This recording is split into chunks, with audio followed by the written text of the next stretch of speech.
Okay, looks like we're back live. I'm going to give you guys a minute to come in. We should still have audio. I ran into a whole host of problems, so everything seems to be working. If I can get the WebEx working right now, I think we might have everything on my laptop, but I did not. My laptop isn't great about, like, it doesn't have the capacity that the school computer has, so let's just see what happens. I'm almost into the WebEx too, so we're sort of just running in there. No one's in yet.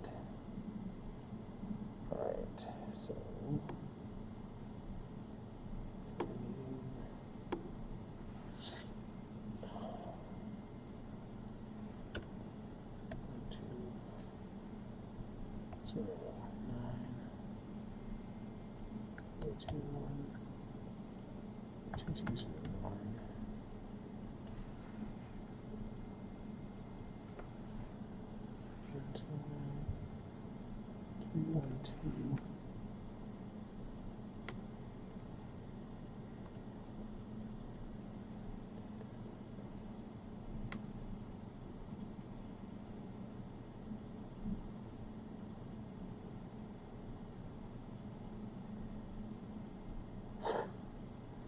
So welcome back, everybody.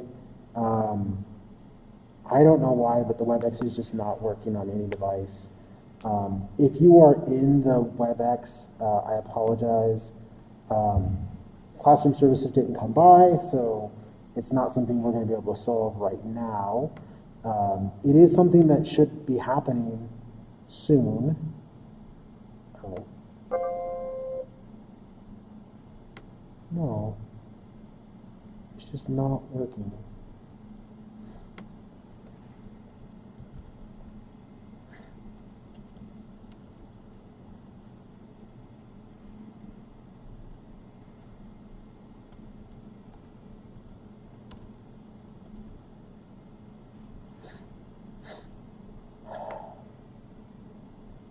Yeah, again, I apologize. This is a headache. It really was supposed to be a very easy, sort of quick sort of solution to this, was the WebEx running, and for whatever reason the WebEx calendar just doesn't work at all. See if I can do it this way.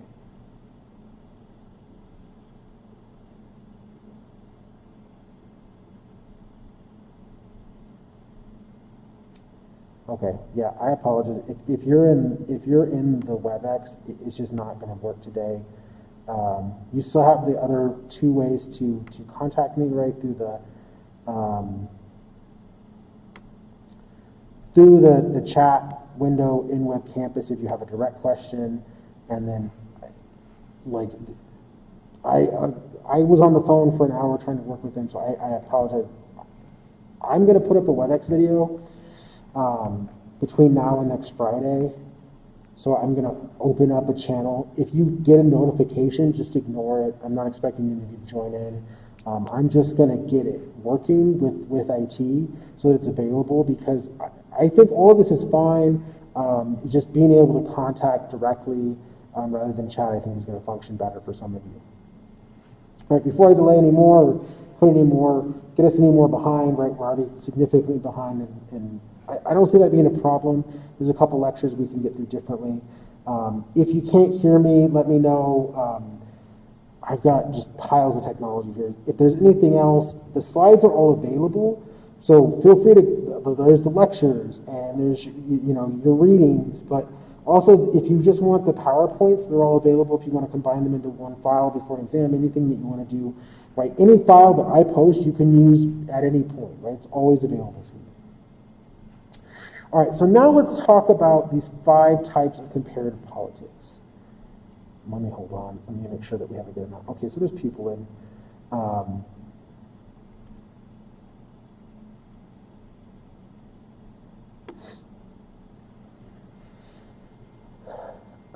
So when we're talking about these 5 types of comparative politics, the first one is this case study, right? These are the 5 types, that Peters is talking about. These are the 5 ways you can approach a problem. So the first one is a case study. The second one is a number of cases, what we call small n. And in this course, what n is going to represent is just the number of cases. That's all it means. When I talk about small n, it just means a smaller number of cases. When I talk about large n, I mean a large number of cases. And what we'll see is there a really high correlation. If I talk about small n, I'm going to be talking about qualitative analysis. And when I talk about large n, I'm going to be talking about quantitative analysis. And what this really just comes down to is as the number of cases goes up, the t-value you need for statistical significance goes down. And once you get to like 200 cases, it's a t-value of 1.8.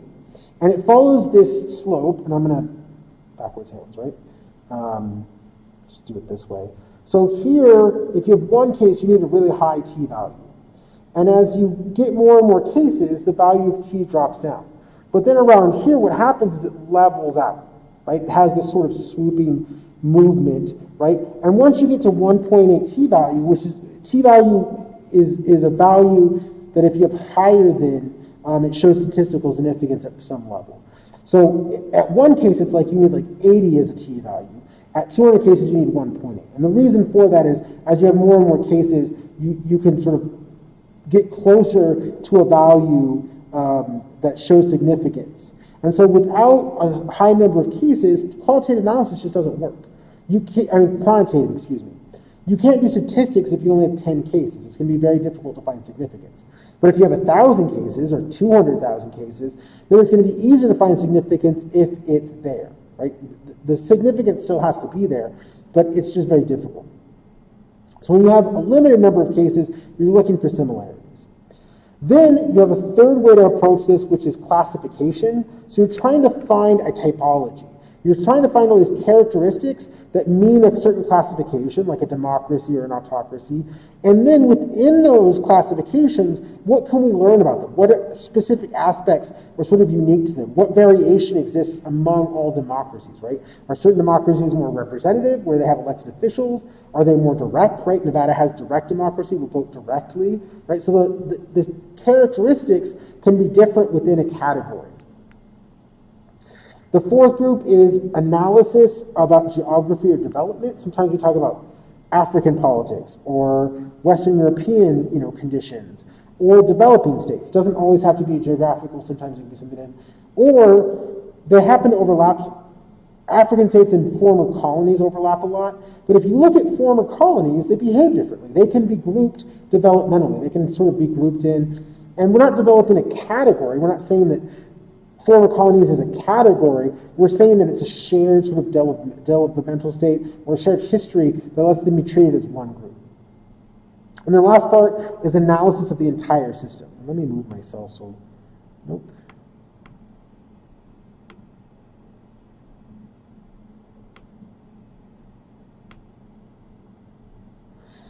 So these here are the two that we talk about here are democratic peace theory and dependency theory.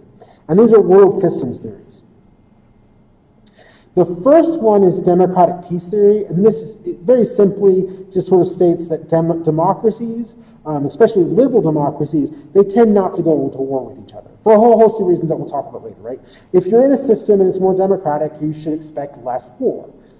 If dependency theory is a world systems theory that says really rich developed nations, they have this advantage, and they're sort of the core. They make the rules, right? If you talk about a hegemon or a unipole, these are terms for a powerful state that gets to make the rules for other states. And if you're at the core of this and you're making the rules, you're going to set the rules to make sure that you stay powerful and you prevent others from becoming powerful. And you develop a system where trade and other avenues of economic development were sort of always advantageous to the core. Right? And dependency theory is that these indebted poor countries, these countries that have not developed, they're never going to be able to catch up because they're stuck in this dependency loop, right? They sell their raw goods, right? So they export sugar. They sell their sugar to a developed country like the United States, right? Say it's, Southern Africa or, right, South America sells its sugar cane to the United States. The United States processes that sugar cane, makes it to a product, and then sells that product back. So the advantage is to the United States is developed, and it creates this dependency where they're sort of stuck in this debt trap that they can't ever get out of.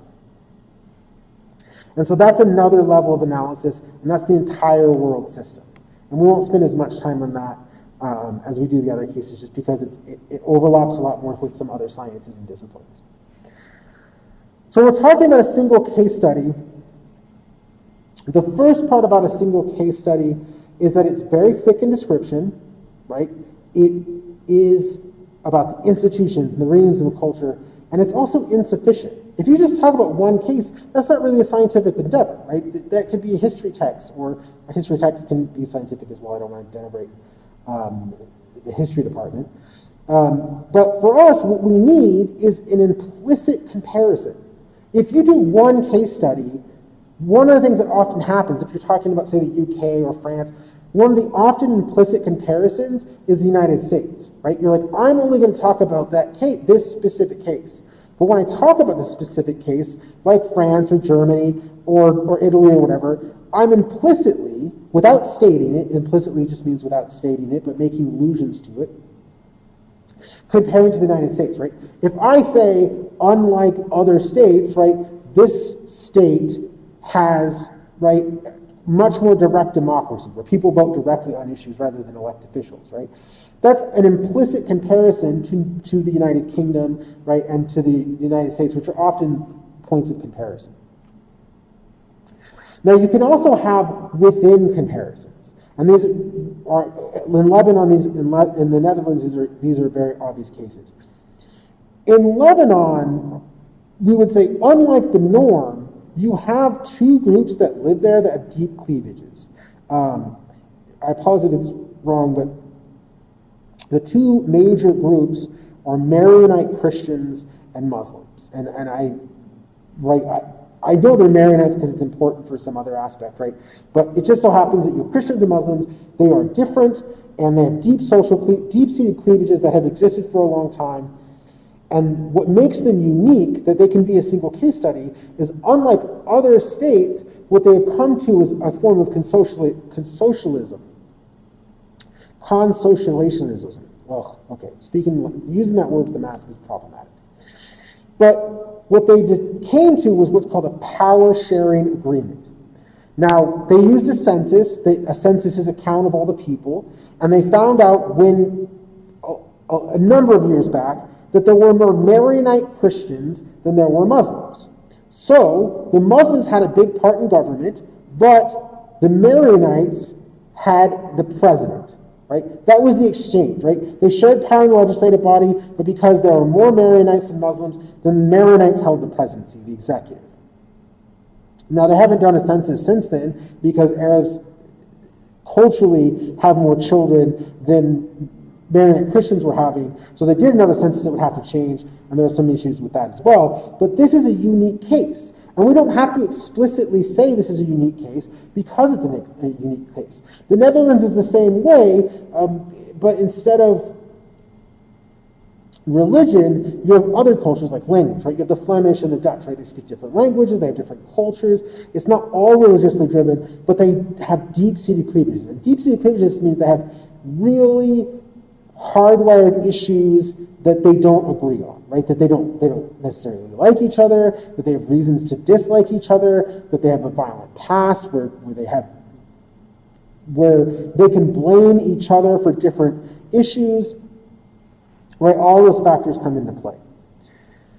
The next part we've already talked about is a single case where there's just not social capital, right? This is Putnam talking about Italy, and he's saying, well, there are certain parts of Italy that they had never engaged in political discourse, right? That they were just enclaves, and they were sort of isolated from the rest of the world, so they didn't really engage in politics very much. So when they were asked to democratize, they didn't really go out and vote. They didn't really promote leaders because there was no way to do that in a way that would allow them to sort of know what to do, right? They didn't understand how to do it. They hadn't built the systems for it. And nothing's wrong with them. It just hadn't happened yet, right? All states run into this. Putnam makes this point very clear. Every country, every state has to develop social capital. And this happens in a very specific way that we'll actually talk about later. So now this is idea of cases with a shared institution or model.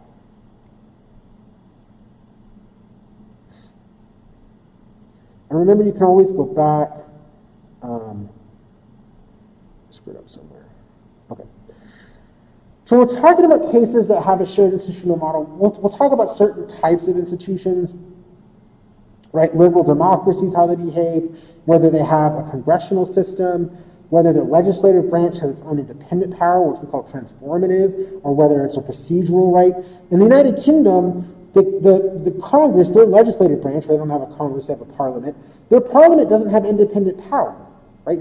They don't make the law. But Congress in the United States makes law, right? And it can override the executive. In the way that the UK works, right, the Prime Minister is part of the Parliament. So if they want to override the Prime Minister, they've been voted with confidence and they get rid of that individual and they form a new government, right? They elect new people. They have a new election, a new setup, right? So they have regularly scheduled elections, but they often don't meet that deadline because there's a vote of confidence and they set up a new government. In this class, government means, right, the coalition of groups that rule during a certain time period, right? Right now, we're in the Biden government or the Biden administration, right? The Democratic Biden administration, because Democrats control the House, right? And Biden is the executive right now, the president right now. So that's government meaning, right? So there are some things that when you're talking about shared institutions or a shared model that follow. And one of the clearest arguments was this public policy process. How do you get a new public policy, right? How do you get a rail bill, right, that we're going to build railroads? How do you get this idea that we're going to start putting fluoride in water? It follows a very specific process, agenda setting, where someone who acts first decides what topic is going to be discussed, what are the rules of discussion, what are the policies that we're going to focus on first. Right? It's a very powerful position to be in the agenda setting actor. Then a certain amount of debate, right? If you're in city council, you let people come in and you have a forum or a town hall where people can come in and give you feedback. If you're in Congress, right, you argue between the parties about the proper sort of policy for a certain situation. Then there's a vote or some sort of census, right, to make sure that that's the process. Then implementation, where you actually implement the aspect of it. And then evaluation and feedback, right? If you decide to put fluoride in the water, right, the citizens notice the difference of the fluoride in the water. There's other factors, right, that fluoride uses or healthier water, right? But in excess, it can cause children's teeth to be blue if there's too much fluoride in the water. Not that that's unhealthy, just parents don't want their children's teeth to be permanently, but not permanently, but they just don't want them to be blue from brushing their teeth and drinking water. So then the public gets that policy and they interact with it and then they provide feedback, right? And any society that has a public policy, right, is going to follow the same pattern. They're going to have an agenda setter. They're going to have a debate and a vote and implementation. And even in an authoritarian regime, there are bureaucrats who decide these things, right? Someone's making a decision about how to do these things and they're getting feedback from the public. Maybe not through a vote, but through angry letters or for people showing up at their office. And because the model is always the same, we can look at similarities and differences. What are the differences in public policy, right? Why is it so important that the United States Congress is transformative? Well, Congress, the laws that Congress write become law, right? The bills that Congress write becomes law, whereas in the Parliament, right, it is an argument, and then the executive and the cabinets write law, right? There's a difference there, and when we see that difference, it's going to show a different behavior, but we're looking at one model and identifying differences and similarities that can be informative. Next is typology formation. Now, typology formation is something we're going to talk about a lot. Especially, we have 2 weeks where we talk about what is a democracy and then what is an authoritarian regime. And we're going to get a lot of different definitions and a lot of explanations because if we look at a typology, it's like a couple of variables that help create a classification. They create categories. So when we talk about categories, like a democracy or authoritarian or a mixed regime, what are the classifications of those? How do we define those, right? And we have so many different definitions when we talk about democracy. Robert Dahl talks about procedurally minimum, right? Talks about polyarchy, that you have to have these certain characteristics and then you're a democracy. Freedom House has a number, right? If you're above 6 or above 5, whatever the number happens to be, then you're free. If you're below that, you're partially free. And if you have an even lower score, then you're not free. right? They define that by a number that they're given. There's all these characteristics and indices that create that number. Polity 4 does the same thing, right? Are you a democracy? Well, is your aggregate score over 6, right? And then you're a democracy. That type of classification has a lot of debate. The aspect of this that matters is when we classify, it helps us look at behavior, right? If I classify a bureaucracy as merit-based, and by merit-based I mean people get hired based on their skills, they get promoted based on their performance, right? And more capable, hardworking people get promoted over people who aren't performing their job and aren't capable of their job, right? That's a meritocracy, right? We can show that under those systems, they typically have better performance. They provide better services, they make better use of resources, right? That's something that we can look at and explain the behavior of a certain bureaucracy because it happens to be classified as merit-based.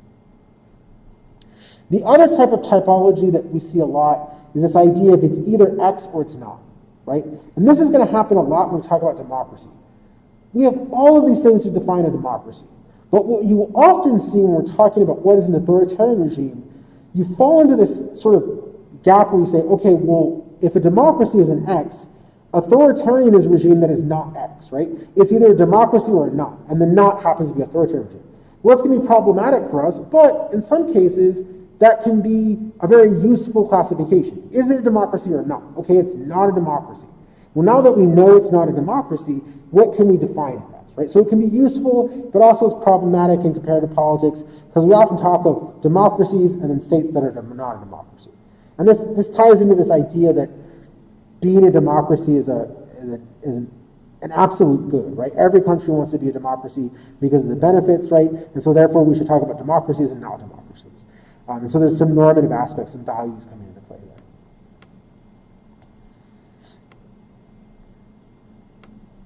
I want to make sure I'm still logged into everything, so I apologize if there's a delay.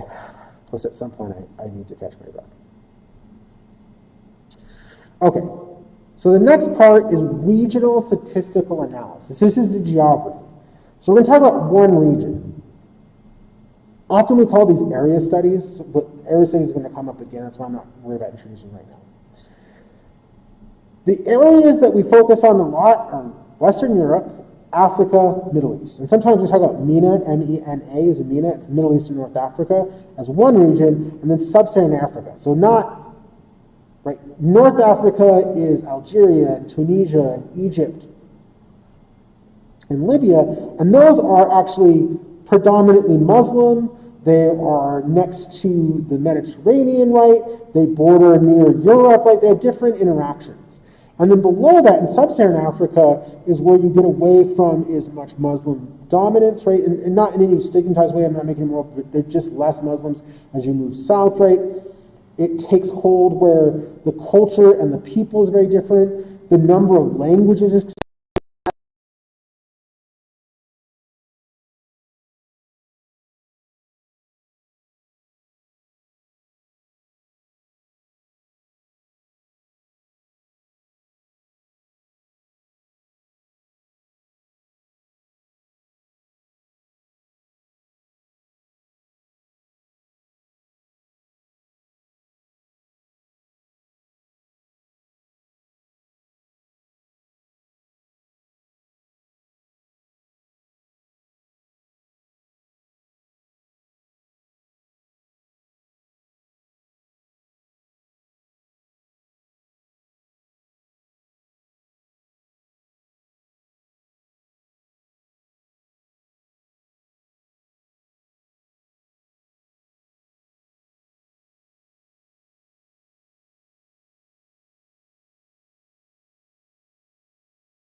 Okay.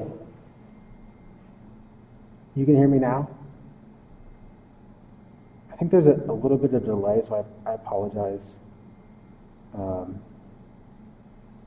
Hopefully you can now hear me. Okay. I don't know. I touched the cord or something. When IT's coming in after this class session ends, and we're just going to work it out until we get something working. I really thought everything was set up, and then when we went to start, nothing worked. So I apologize. Hopefully we're still on this idea of regional statistical analysis. We're not too far behind. Because I'm using a software, the live stream is actually a few seconds. There's like a few seconds delay. So I think we're on this sort of idea of a regional focus, right? Middle East and North Africa having a stronger sort of predominantly Muslim culture in sort of the North African part, right? And then Sub-Saharan Africa, right, having a very different culture with multiple languages. Now, the other part is when we're looking at these regions, we want to look at certain things that are unique to those regions and then differences between them. So one of the things that happens a lot is most of the research that we see is from Western Europe. The easiest explanation for why we have so many people publishing about Western Europe is because Western Europe speaks English. Right? It's not like better or more informative. It's that the authors are more likely to publish if they speak the language of the region that they're talking about. Right? And that there are just more people publishing in American journals that speak English rather than Farsi or Arabic or any of the languages, Afrikaans, right? The language that sort of was attempted to be the language of Africa, right? That they're just not speaking that language as much, and so they do speak, right, the languages that are in Western Europe, and so they have easier access, and then they publish in American journals, and that just happens to be the American aspect of comparative politics, where we publish more about Western Europe. And one of the things about Western Europe is much earlier than other regions, it developed a welfare state. And when I talk about welfare state, there's a lot of stigmatization. I just mean a state, a governance form that has obligations that it has to provide for people who are disadvantaged, right? That it can't let people die. And one of the things that becomes the most obvious is this idea that you have to feed people, right? This becomes a very basic thing. Right, the United States is a welfare state as well, right? And sort of we stigmatize this. But during the Great Depression, one of the things that had already impacted Europe is that there are a lot of older people, and they get to a point where they can no longer work, and then they're destitute. They can't feed themselves, they can't house themselves, and they're considered deserving, right? Especially if they worked all their life. So the concern is if you are in that position, right, that you worked your whole life and then you're physically frail, right, the government can't just let you die. It has to do something. It has to help you with necessities, right? Basic necessities, nothing sort of extravagant, right? This becomes the welfare state, not the stigmatized version that we get from Reagan in the 80s, right? Which is a whole argument that I will get into, hopefully not in this classroom. So you have this regional aspect. You talk about welfare state in Western Europe. Well, when you start to talk about the welfare state and you start to apply it to... Is the sound out? I have sound on my end. Oh, I hate this so much.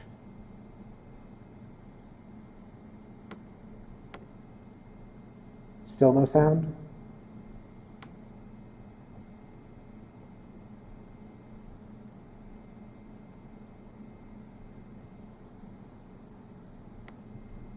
Okay.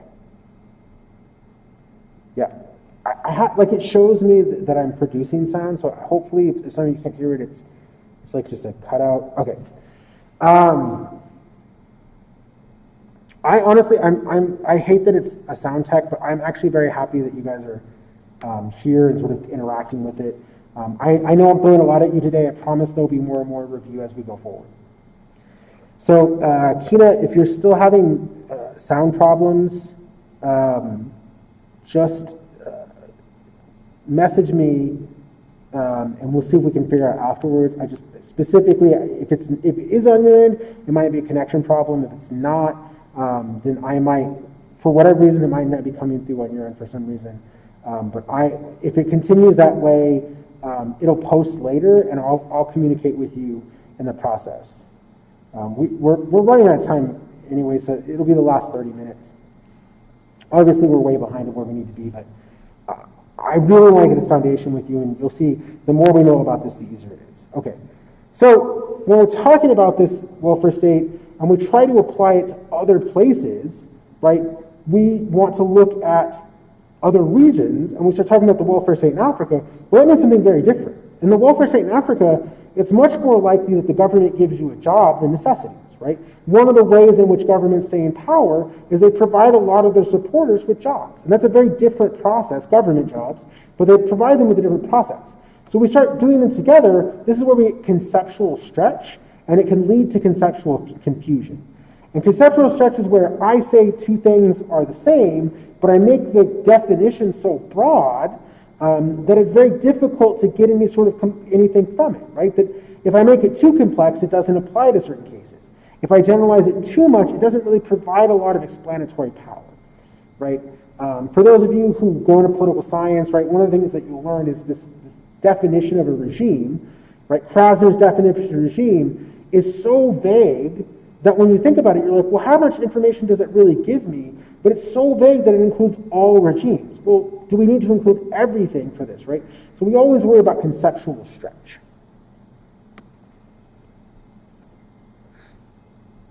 And then the last of the five is global statistical analysis. So one of the things that we have talked about so far is right, different approaches and ontology, right? How are you building the world, things like that. When we're talking about global statistical analysis, it's a different unit of analysis. And what I mean by unit of analysis, I'm specifically talking about the things that I've listed. It's the type of case that you're studying. The lowest level is the individual, right? That's the lowest level of, that's the lowest unit of analysis. That's one person. I want to know one person's perspective. I want to know characteristics about that one person. Are they educated? Are they, right? Are they religious, right? I want to know about one person. That's the level of analysis. The next level is a community, right? What is that community's average age, income, right? A bunch of different things that I want to know about that community. Its values, its beliefs, its religion, all those things. Then there's subnational. And when I say subnational, I'm going to use the United States as an example, but the states, right? Georgia, right? Kansas, California, Nevada, those are subnational units, right? It's confusing because the United States, right, is quite literally a collaboration of states, right? A number of states working together, but over time, right, it's become one state, right? So the definitions, right? So one country, a subnational unit would be the states themselves. Then the state, the word state here means the United States. It means China, it means France, it means Russia, right? It means a country. I don't use the word country because it doesn't have the same definition in the language that I use. So when I say state or nation state, I'm talking about a territory that has certain characteristics, or a territory with borders, right? A land mass that has a governmental border, right? Or a regime border, right? A territory, and then inside of that land mass, there's some sort of institutions and regime, and then people who run that, right? So that's a state. Then a region could be West Africa, Western Europe, Middle Eastern North Africa, Sub-Saharan Africa, right, Southeast Asia. And then the largest unit of analysis is the entire planet. This is where we get world systems theory, right?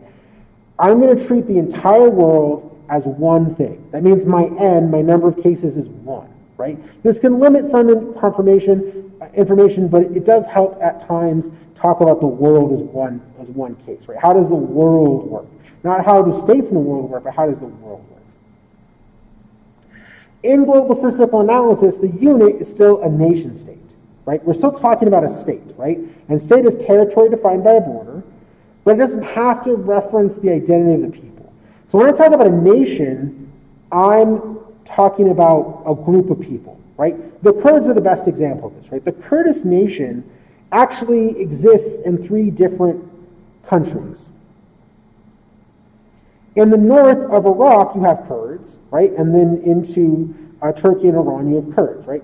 They are a nation of people, different culture, beliefs, history, all of the things that make them a nation. But they're not a state because they don't have territory and their own governance, right? So that is a nation. A state is a territory. But if you look at certain places, they don't have a national identity. Now, the United States actually has a national identity, right? We have shared values, we have beliefs, right? Our American identity just doesn't have to be racialized, or in part it's very Christian. But for the most part, right, when we talk about the American nationality, it's not a specific race or ethnicity, it's about shared values, right? And that's really important about a national identity, is that the values have to be shared, but the religion and many of the other aspects of the individual don't have to be shared, right? You don't have to have the same ethnicity. Now, what we often see is ethnicity and nation being tied. That's why, right, in Israel, right, the identity of Jewish identity is more tied to the Israeli state, whereas Muslims are tied to the Palestinian territories because we don't recognize Palestine as a state. But these are different terms. Now, when I say state or nation state, I'm going to slightly use them interchangeably, but only because I don't want to trip you up on that language. When you're doing global statistical analysis, what you do is you take in all the data in all the states in the world. And what it does is it gives you all of these data points for these different things and a lot of things to compare, right? Because there are universal aspects. All states, every country, every population has ages, has GDP per capita, so that's GDP per capita, right? That GDP is the economics, how much did they sell and produce, right? That's a different term, right? Goods and services, trade, all of it, right? How large is their economy? And then per capita means you take the size of the economy and you divide it by the population. So if we had $1 million economy and we had 1 million people, the GDP per capita would be $1, right? And if we said people make $1 a year, that would be incredibly low. But it gives us the example. Now, global statistical analysis gives us all of these correlations. And we're going to talk about the value of correlations in a minute. But it doesn't really give us any substance. It doesn't give us any detail about those people or the people that live in the world. Because there are too many differences that are sort of ignored in global statistical analysis. So global statistical analysis is one of the things that we will not be doing in comparative politics. It's just not a thing that happens as much where we take the whole world and look at things. What we will more than likely do is look at certain regions or certain institutions. We'll look at all democracies, we'll look at all authoritarian regimes, or we'll compare democracies to authoritarian regimes and certain behaviors, right? What we found during the Cold War is that democracies outperform economically their counterparts at the time, socialist and communist states.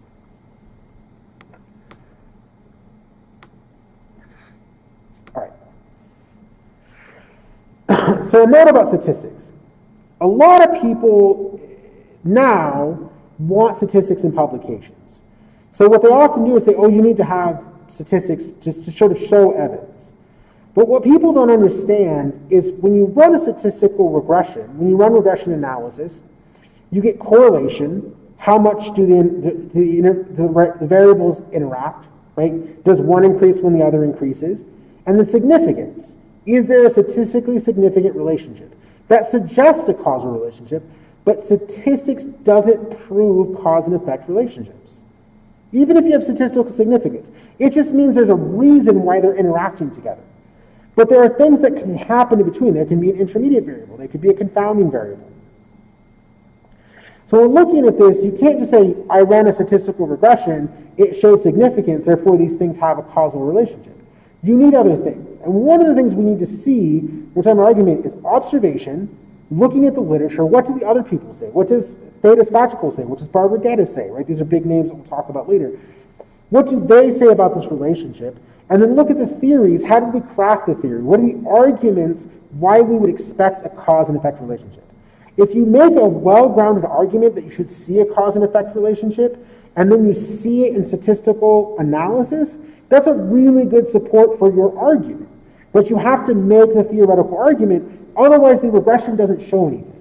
And just to be clear, if you take the American National Election Survey, right, which gets a lot of information about people, one of the things we notice is that taller people typically have higher IQs and higher education levels.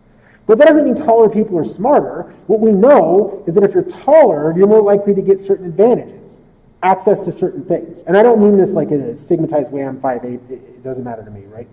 I'm not part of that group. I'm not sort of any way concerned about this.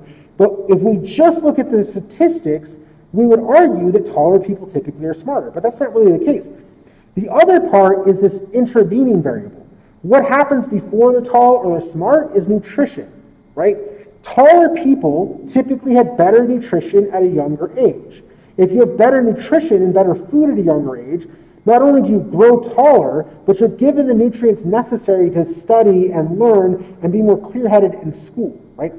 This is really obvious because after the Japanese culture was introduced to a more varied diet that provided more nutrients, the average Japanese person in a single generation increased by multiple inches, right? They became taller in one generation just because they were getting better nutrients, because they had more foreign trade and were able to bring in a more varied diet. They also ended up with better scores, more education, right? Being tall and being smarter, they're correlations, but they're both driven by nutrition and sort of parental care at a young age. The next one is people who care less about animals, who feel that animals don't have rights and they shouldn't be worried about them, are typically happier, right? And this is, I know I'm a vegan and I'm biased, right? But we saw this in the American National Election Survey. It was very surprising, right? But the thing is they're driven by a single characteristic. If you are really worried about the suffering of animals, then you're going to be less happy because you're worried about the suffering of animals. It comes before caring about animals and before being happy, right? The last part, which is very clearly spurious, and spurious means that there's a relationship that we think is causal, but is really driven by something else. Swimming and eating ice cream both go up in the summer. But does swimming lead to more eating of ice cream? No, right? That should be very clear, right? The reason why we swim more and we eat more ice cream in the summer is not because of those two interacting with each other, it's because it's warmer. And when it's warmer, you're more likely to swim in an ice cream, right? There's a causal factor that's causing both of those, right? So even though we see a correlation, it doesn't show proof, right? And that's really what I can do. When talking about statistics, just because you have a high correlation, just because things interact very well, even if you have significance, it's not proof. You need theory, you need real-world evidence, you need logic behind the argument to support the argument you're making.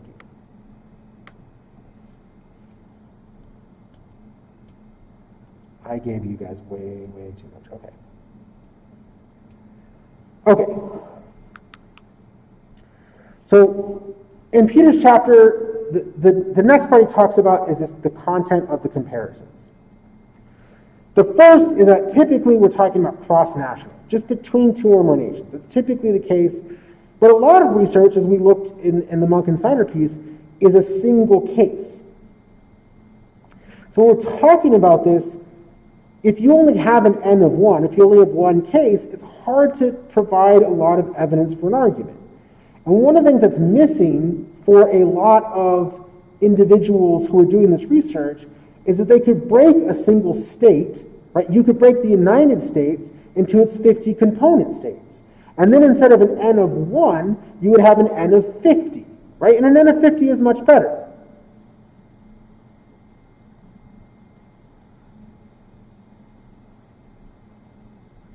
No cause, okay, so I have a question. I'm really glad I got this question. So Edith, thank you for the question.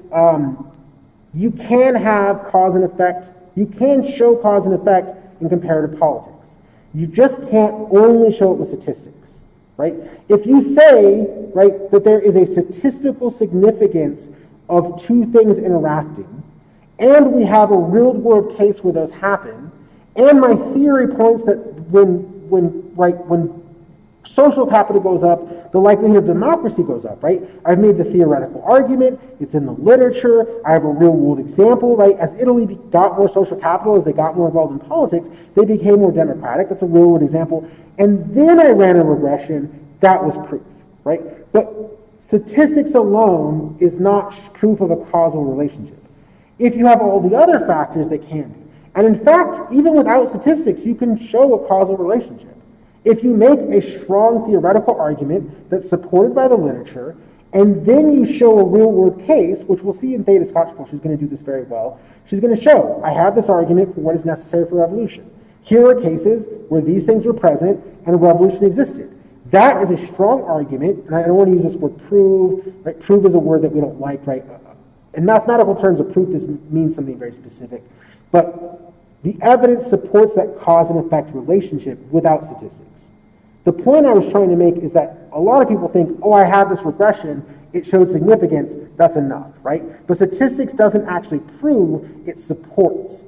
Arguments demonstrate that something is held. You test your hypothesis through argumentation and cases, right? So it's very possible in comparative politics to have cause and effect. You just can't do it through statistics alone. Hopefully that answers your question. Okay, so first, you need the existing literature, right? We talk about epistemic communities. What do the authors in the field say about this, right? What is the existing literature? And if you look at most of the papers that we're going to read later, it starts with a literature review. What is the literature that exists, right? So literature review. And I'll go ahead and type this so you can see it. So the first part is a literature review. And then you need theory, right? What is your argumentation? What are your assumptions? What are your arguments for why this should happen? And this is the natural process, right? Here's what the literature says. Here's the argument for why I think it behaves this way based on the literature and the evidence. And then the last part is you want a case, right? And sometimes we call this a confirming case. Right? We talk about Lebanon and Netherlands, Lebanon had a civil war, but in the Netherlands, the argumentation is you can avoid deep-seated cleavages if you have a power-sharing agreement. Well, the literature says that, right? The literature expected that before the Netherlands had this power-sharing agreement. The argument is that by sharing power, they have a reason not to fight against each other, and the confirming case is the Netherlands, right? Those are the three factors that let you show a cause and effect relationship. They shared power, it allowed them to form, right, a government that could withstand other actors, and then instead of resulting to violence, right, they formed a functional government. So hopefully that was clear. Hopefully all of that was clear enough for you to follow. I know I'm wearing a mask. I can't actually hear how bad it is, so hopefully you can hear me. But I hope that answers your question. And I appreciate getting a question because I know this is a very difficult process. I am going to move on. So we talked about subnational units. Now, since I already have this, and these notes aren't going to be there, I'm typing this, right? I'm just going to do quick math, right? So if you have one United States, and you split it to a subnational movement, you have 50 states. Well, if you were to take 30 years of those states, right, you would get the resulting number of cases, right, which would be N, right, would be 50 states, this is times and sort of times 30 years, right? And that would give you an N of 1,500, right? That happens to be 30 times 50, right? So if I look at 50 states over 30 years, then all of a sudden my N becomes 1,500 cases I can look at. What's the difference between Nevada in 1864 and 1863, right? If you took Political Science 101, in one year they denied ratification of statehood, and the next they became a state, right? So every year is different, that's a different case, and every state is different. So I can take the United States, one country, and turn it into 1,500 cases by adding time and subnational units. And that's something that's ignored, that Peters argues is ignored. And let me know if I didn't answer your question. I would be happy to go back and talk about it more. All right. So now we're actually not going to we're not going to cover these two. These are sort of hints about what's coming up later. So we're going to skip these. So don't worry about these two slides, just because we will discuss them later. I just want to briefly hit on the other piece for a few minutes before we end. And I think I have like 20 minutes left. I'm going to run you a little longer today just because we started later. But now that I have my laptop set up, I just have to give up on the classroom computer, that'll be easier. Okay, perfect. I'm glad I answered your question. So there is a arbitrary split in political science field. And when I say arbitrary, I don't mean meaningless. I mean intentional, right? That we decided, and I shouldn't say we because I'm not part of this community yet, right? But there was a decision in American political science to split it into 4 fields for very specific reasons. The first was the Americanists. Now, Americanists don't deal with other countries unless it's foreign policy of the United States. When you talk to an Americanist, it's always focused on the United States. It's often talking about the legislative branches of states like Kansas and Nebraska, right? Whether they are bicameral, there is one state that only has a unicameral system. They don't have a House and a Senate, they just have one. Kansas, Nebraska, one of them, right? There are a number of differences among those states, but they're talking about the United States all the time. It's about the United States, United States. It's often about the rules and the formal policies because it is very formalized in the United States. But Americanists just deal with the United States. So we're going to try and avoid the United States. Now, it's an easy example because you all know it, but we're going to avoid that because that's the Americanist job. That's not this class's role, right? If you want to know more about the United States foreign policy, that's a different type of course that you can take. The next is political theorists. And typically I teach in the morning and then it's political theory like 11:30 to whenever. And one of the things about political theorists is they specialize in normative political theory, right? They talk about Hobbes and Locke. And Hobbes talks about life. Locke talks about alienation. I mentioned these before. This is normative political theory. Now, on the first day, I always say, I don't do norms. I don't do right and wrong. Why don't I do them? I'm not a political theorist, right? A colleague of mine, Ruth, she's a political theorist. If you were to ask her about right and wrong and what should be, she would be more informed about the literature of that because she's specialized in those aspects. She can refer to those texts more evenly, right? My expertise is not her expertise. So when we talk about normative aspects, I avoid them because that's not my expertise. Right? That's not the thing that I studied. And I only want to talk to you about things that I'm very informed on. Now, these last 2 categories happen to be the ones that I'm more informed on, and my specialty is international relations, right? And so when we're talking about international relations and comparative politics, it gets real muddy. International relations and comparative politics, instead of being separate, they sort of overlap, right? And when they overlap, you get a sort of Venn diagram of things that are involved. Now, the easiest way to sort of talk about international relations is it's really about the system. How does the world system work? It talks about the world exchange a lot, right? If you've had anything talk about realism, right, that international says, oh, realism exists and states care about security more than anything else, right? Survival is the biggest thing. Survival has to be the first goal, right? That's an international relations approach through a realist paradigm. They talk about interactions between states. So while comparative politics would compare 2 states, right, an IR scholar, an interest scholar, will talk about how those states interact, right, how France interacts with Germany, not comparing France to Germany. And then what we've seen is whenever you talk about conflict, especially war, very violent battles, rebel groups, when you're talking about the conflict itself, right, the violence itself, you typically throw that into an IR category. That's just an arbitrary decision that conflict is more pushed into international relations. Now, comparative politics talks about governance structures, democratization, right? It has all of these factors. The problem with comparative politics that is often mentioned is it's by far the broadest category. And so while these lists are very arbitrarily split, comparative politics could make a claim to almost any of these factors. Very easily could make a claim to almost any of these factors without a lot of difficulty, right? Because it includes a lot of comparison. Well, what's the difference between this war and a war in another country, right? What's the difference between this rebel group and a rebel group in another state, right? It's very easy for that to happen. So comparative politics is the most fluid, right? It's the most obvious, right? When you talk about political theory, right, are they talking about their expectation of the world, their interpretation of the world? There's a lot of ontology, and Americanists are all about the United States to the exclusion of other things, right? It's their specialty, right? And not that there's anything wrong with it, we should all be specialized in something that we do, right? I was a baker, I wasn't gonna run the cash register when I was a baker, right? My specialty was baking, right? Nothing that's wrong with any of those jobs, but I was very good at baking, I didn't know how to run a cash register. We all have our different specialties. Okay, I will talk about these later, but elite theory is going to come up a lot, and these are the types of things we're going to cover. So this is sort of looking into the future, what we'll talk about later.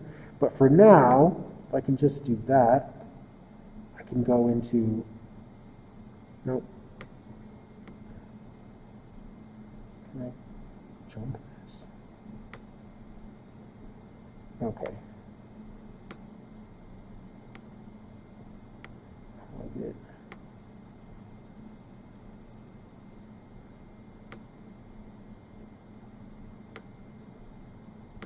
Oh, there it is. All right. So the Monk and Snyder piece is the actual sort of piece that talks about where are we at in the field. So I want to talk about this a little bit. We should be able to finish up and get caught up next week, but I only need about 10, 15 minutes to talk about this, so we should get out here right. If I'm at 10 after, well, I'll just stop and we'll just go from there. But I think I can talk about this a lot. So one of the things that's really great about this article, when they're explaining what is the field like, is they tell us the sources that they used. This is sort of a unique look into how articles are generally listed, right? They say they looked at the three leading political science journals. They looked at Comparative Politics Studies, Comparative Politics, and World Politics. These are the three big journals, three of the biggest journals in the field, right? Because every subfield has its own special journals, but these are the most prominent in their field. They look at a long time period. They look from 1989 to 2004. Now, this is post-Soviet war, right? In 1989, the Soviet Union starts to collapse, right? You have this, a lot of the Soviet states claim independence, right? And so you're sort of post-Cold War, so it's relevant to the time period that we're in now. After 9/11 and now, right, we probably have to split this into 9/11 to today, and then everything 2020 after, because a pre and post-COVID world is going to be very different. But if we're looking at the field, it's probably so similar, and they explained those are their sources. We looked at these, we calculated what they covered, what their topics was, and their methodology, and we're going to talk to you about it to describe how the field looks today. So the first thing they did is, what are the topics? What are the topics? Democratic and state institutions, right? Democracies, how do they work? The legislative branch, the judicial branches, what are those aspects included? And that's really a big part of it. We have to actually describe the democracy that we're dealing with, the institutions, the legislative branches, the executive rules, what exists. The next part is economic and extra-national processes. Now, the reason you have to include an economic process, because a democracy is much more likely to be capitalist, right? So there are connections. And capitalism leads to certain behaviors among democratic states, right? Very, very specific behaviors, right? And then these extra-national processes. One of the things we'll talk about that we've already mentioned is dependency theory. And an extra-national process would be if you were in debt and you needed help paying down your debt, or you were struggling to make your monthly payments, and say you're a country, not just a person, but a country, and you're like, I can't make all of the payments for this debt I have. What will happen is the World Bank or the International Monetary Fund or China will say, okay, we'll loan you some gap money. We'll loan you some money so that you can pay your bills in the short term. But in exchange, you need to make structural adjustments. And structural adjustments means you need to change your economic policies. Often meaning that if you have a nationalized industry, right, say the oil is nationalized, you need to privatize that. You need to open up to private business. You need to sell off resources. You need to allow private companies to operate. And because the arguments was that privatization would lead to better economic status, right? Remember, democracy, capitalist, privatization, all connected ideas. So these had to be close, right? Democratic institutions had to be there, which means we had to discuss economic institutions. The next one is social actors. Now, there are a couple of different types of social actors, but the one we might spend the most time on is this idea of leaders. And not just the president or the prime minister or some dictator, but the social leaders, right? The Che Guevaras, right? The Nelson Mandelas, right? These individuals that have a social upbringing that change society in such a way or unify society and change the behavior, right? This happens a lot because elites aren't always elected officials, right? Some elites are just elites because they own a business or they own an industry. Some elites are just because their voice is heard by the population, right? Nelson Mandela in prison, Martin Luther King in prison are so influential because the words they are speaking have an impact with their population, right? And good and bad, right? That I'm not speaking just normatively. We know that right, the Iranian Revolution in 1979 was in part driven by these tapes, these cassette tapes that Khomeini was sending to the people in Iran. He was in exile by the Shah, and he was sending these tapes to incite them to sort of lead to revolution. Right? So the outcome can be very different, but the point is people not in power can be social actors because they can be very influential. Next is political regimes, right? The difference between a democratic regime versus an autocratic regime, and then political order, which we'll talk about later.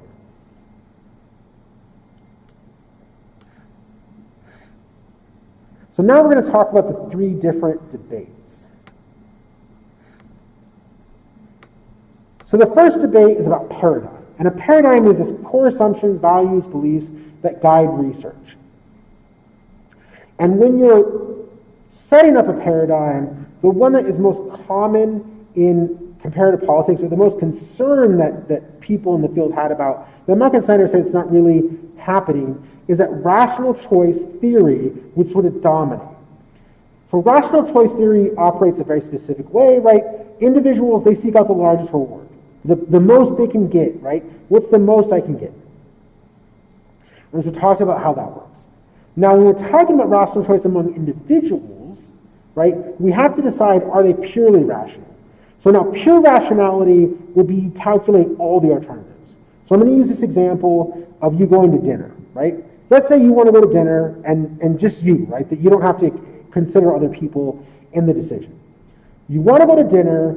If you were purely rational, you would look at every single restaurant that you could drive to and then drive home after having dinner and be in bed by your whatever bedtime you have, or a reasonable bedtime, right? So anything within driving distance, so that would give you probably 1,000 different alternatives to look at, and you would choose the one that gave you the best reward. Now that's highly unlikely for an individual. Highly unlikely for an individual. So while states, right, they would look at every alternative that was available and choose the best alternative, but individuals won't do that. They are much more likely to be using what's called bounded rationality, and it creates this idea of satisficing. And satisficing is you want to go to dinner, and you start considering alternatives until one meets a threshold, right? You're like, oh, do I want to go to restaurant X? No, it's too expensive, right? The expense is too high for what I will get. Do I want to go to restaurant Y? No, it's Friday, it's going to be crazy, I don't want to deal with that. Okay, what about restaurant Z? It's close, it's reasonably costed, it's good enough, right? Sometimes when it's satisfying, it's good enough, it passes the threshold. So I'm going to go to restaurant Z. Now there might be hundreds of other restaurants I could consider, but that one came up in my mind first, and it met the threshold, so I chose that decision. And so what we see is that individuals will do bounded rationality. We'll just think, okay, once something comes up that meets my threshold, I'm okay with that, because you don't want to spend all your time calculating. It's not worth it to you to calculate, right? It's diminishing return. Whereas a state, they want to make sure they make the best decision possible. And they can send multiple individuals to just figure out that one decision, while other individuals are working on different decisions, right? So that's what allows a state to be rational, whereas an individual only has bounded rationality. Okay. Now, I only have about 5 minutes. So paradigms can really make a cohesive field, but one of the things about paradigms is they can also stifle research. Right? If I assume everyone's rational, then irrational behavior is not an acceptable approach for any type of research. Right? That's problematic if you're compared to politics, and you want to discuss what might be irrational behavior. People whose judgment is impaired by some reason, right? For whatever reason you decide that you're going to argue.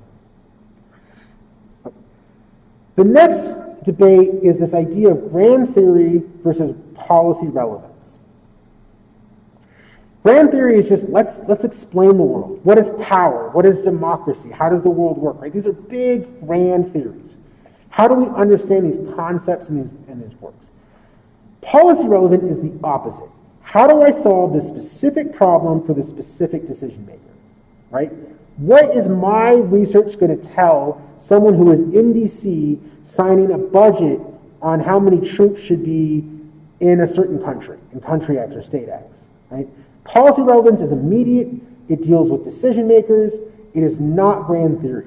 And one of the arguments is we're not doing enough grand theory and we're trying too hard to be policy relevant. Well, a lot, right? Half of them had theory generation. Half of the articles that they looked at had theory generation. So obviously theory generation is occurring. Authors are, at half of the publications in the 3 major journals of comparative politics are doing theory generation. They're trying to understand power. They're trying to better understand the world and have larger, grander theories. And in those same articles, right, in those same 319 articles, 95% of the time they did analysis. They can do analysis and they can do theory generation. They can do both. So they can provide both things. The one thing they can't do is policy relevance. And they actually don't seem that concerned with it, right? Individual policies or influencing the government is not a concern. Now, one of the explanations that may be best is that since about the 1980s, researchers have, when they provided influence, there's a book by Roger Pelkey who talks about honest broker. When an academic gives an answer to a politician, if the politician doesn't like the answer, they don't just ignore it, they treat it as wrong, right? And we'll talk about this later, about this idea of primacy, right? So if you think, oh, I'm going to give the answer, the best possible answer to a politician or an elected official or a leader, and they're just going to ignore it because they don't like it, then why bother with policy relevance? Let's just do good research, and then if they really want an answer, they'll come to us, and we'll be ready because we'll be researched about those questions. So that's one of the things that really solves this grand theory versus policy relevance. Even if you came up with a solution, there's no way to know if the elected officials will listen at all.